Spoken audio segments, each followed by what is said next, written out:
ये वो ट्रेन है जो चाइना से इंपोर्ट होकर कराची में आई हुई है। इसके अलावा मजीद 200 बोगियां जो हैं अभी आएंगी कराची में। आपने एसी स्टैंडर्ड क्लास की वीडियोस तो देखी होंगी ट्रेन के हवाले से इसकी। आज मैं आपके लिए इकोनॉमी क्लास की लेके आया हूँ। पहले इकोनॉमी क्लासों में देखते थे अक्सर में तो नल होता नहीं था, सामने आपके मिरर लगा हुआ है। मजीद यहाँ पर ये एलईडी लाइट दी गई है। जब हम बर्थ खोलते थे तो यहाँ पर इतनी स्पेस नहीं थी होती कि बंदा इजिली लेट सके। लाइट के अलावा इकोनॉमी क्लास में एसी दिया गया। आप ये देख सकते हैं कि आग बुझाने के लिए आला दिया है इन्होंने। सब साइड्स पे चार्जिंग का ऑप्शन भी दिया हुआ है। बिस्मिल्लाहिर्रहमानिर्रहीम। पाकिस्तान स्टोरीज के साथ मैं हूं मोहम्मद आफ्ताब। नाजरीन, इस वक्त आप देख सकते हैं मैं एक ट्रेन की बोगी में मौजूद हूं। ये वो ट्रेन है जो चाइना से इंपोर्ट होकर कराची में आई हुई है। चाइना से अभी तक कराची में इंपोर्ट होकर 46 बोगियां आ चुकी हैं। इसके अलावा मजीद 200 बोगियां जो है अभी आएंगी कराची में। वीडियो में दिखाते हैं कि ये ट्रेन कैसी है अंदर से। आपने एसी स्टैंडर्ड क्लास की वीडियोस तो देखी होंगी ट्रेन के हवाले से इसकी, लेकिन आज मैं आपके लिए इकोनॉमी क्लास की लेके आया हूँ। नाज़रीन, ये बैतुल खुला है। ये देख सकते हैं कि आप ये यहाँ पे इन्होंने फ्लैश दिया हुआ है। इसके अलावा ये नल दिया हुआ है।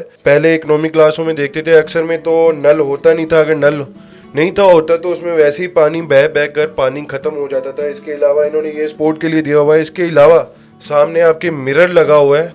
ये आई थिंक हवा के लिए इन्होंने दिया हुआ है। ये भी देख सकते हैं आप। ये नीचे भी एक और नल दिया हुआ है इन्होंने। ये आप देख सकते हैं वैसे ट्रेन कितनी खूबसूरती से बनाई गई है। ये देख सकते हैं कि पूरा आर्ट जैसे किया गया हो। ट्रेन की खूबसूरती देख सकते हैं। यहाँ पर ये सीटें देख सकते हैं। जब हम बर्थ खोलते थे तो यहाँ पर इतनी स्पेस नहीं थी होती कि बंदा इजीली लेट सके। बंदे को यही डर होता था कि यार वो कहीं नीचे ना गिर जाए, लेकिन अब यहाँ पर ऐसा कुछ भी नहीं है। एक बंदा आराम से लेट सकता है। मेरे जैसा बंदा भी आराम से लेट सकता है। मैं आपको यहाँ पर और भी इसके अलावा बताता चलूँ कि यहाँ पर देखें ग्लास वगैरह होल्ड करने के लिए चीजें दी हैं। ये बास्केट दी हुई है इन्होंने नीचे, ताकि यहाँ पर जो पाकिस्तानी अवाम है वो इसमें गंद फेंके। और ये आप सीट देख सकते हैं कि बैठने में बड़ी कंफर्टेबल है। और आप ये भी एक चीज नोट करें कि जो पहले हमारी इकोनॉमिक क्लास की ट्रेनें थी पाकिस्तान में, ये मिड वाली जो बर्थ थी ना इसमें और सबसे ऊपर वाली में ज्यादा फर्क नहीं था, क्योंकि अगर जो मिड में लेटा होता था वो बेचारा हिल भी नहीं था सकता। लेकिन हाँ, अब पाकिस्तानियों के लिए एक बहुत अच्छी उन्होंने सहूलत कायम कर दी है कि बंदा इजीली यहाँ पर लेट सकता है। बैठ तो नहीं सकता खैर, क्योंकि ये बहुत मुश्किल से 1-1.5 फीट का है फासला, लेकिन ये हो सकता है कि वो बंदा इजीली नीचे आ सकता है।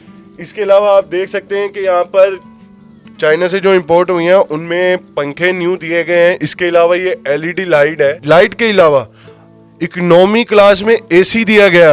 आप ये देख सकते हैं कि ये एसी लगा हुआ है, सही है। नहीं तो पाकिस्तानी इकोनॉमी में पहले कोई एसी वाला सीन नहीं था। अगर लास्ट ईयर जैसे हमारे यहाँ पर आग लगी थी ट्रेन एक में, तो बजाने के लिए कोई आला नहीं था, लेकिन हाँ अब चाइना वालों ने हमें ये बहुत सहूलियत दे दी हैं। आप ये देख सकते हैं कि आग बुझाने के लिए आला दिया है इन्होंने, जिससे अगर कोई इमरजेंसी हो सकती है, खुदा ना खास्ता अगर कोई इमरजेंसी हो जाए तो बंदा इसका यूज कर सकता है। इसके अलावा नाजरीन, आप देख सकते हैं कि हमारी जो पुरानी पाकिस्तानी इकोनॉमी क्लासेस की ट्रेनें थी उनमें ये सहूलियत नहीं थी कि हम साइड पे सामान रख सकते थे। ये इन्होंने नहीं था दिया हुआ। लेकिन हाँ, अब चाइना से जो इंपोर्ट हुई हैं कराची में ट्रेनें, उनमें ये सहूलियत हमें दी गई है कि हम अपना सामान रख सकते हैं। और आप देख सकते हैं काफी स्पेस है, अच्छा खासा सामान रख सकते हैं। बहुत अच्छा स्पेस दिया हुआ है। पहले जो ट्रेनें थी हमारी उसमें ये होता था कि उसकी सीट भी बहुत सख्त होती थी। बंदा 24 घंटे का सफर नहीं था कर सकता ट्रेन में, लेकिन ये अब सीट्स बहुत कंफर्टेबल है। इसके अलावा यहाँ पर भी इन्होंने ग्लास होल्डर्स दिए हुए हैं। इसके अलावा यहाँ पर भी बास्केट वगैरह लगी हुई है, लेकिन यहाँ पर मेरे ख्याल से कोई चार्जिंग का ऑप्शन इन्होंने साइड पे नहीं दिया हुआ, लेकिन उधर सब साइड्स पे चार्जिंग का ऑप्शन भी दिया हुआ है। अक्सर हमारे यहाँ ऐसे होता है कि इकोनॉमी क्लास में सामान रखने के लिए कोई जगह नहीं होती, जिससे पाकिस्तानियों में आपस में झगड़ा पैदा हो जाता है, झगड़े होने लग जाते हैं। लेकिन अब ऐसा नहीं है, अब किसी में झगड़ा नहीं होगा। अब हमारा सफर बहुत आराम से हम तय कर सकते हैं।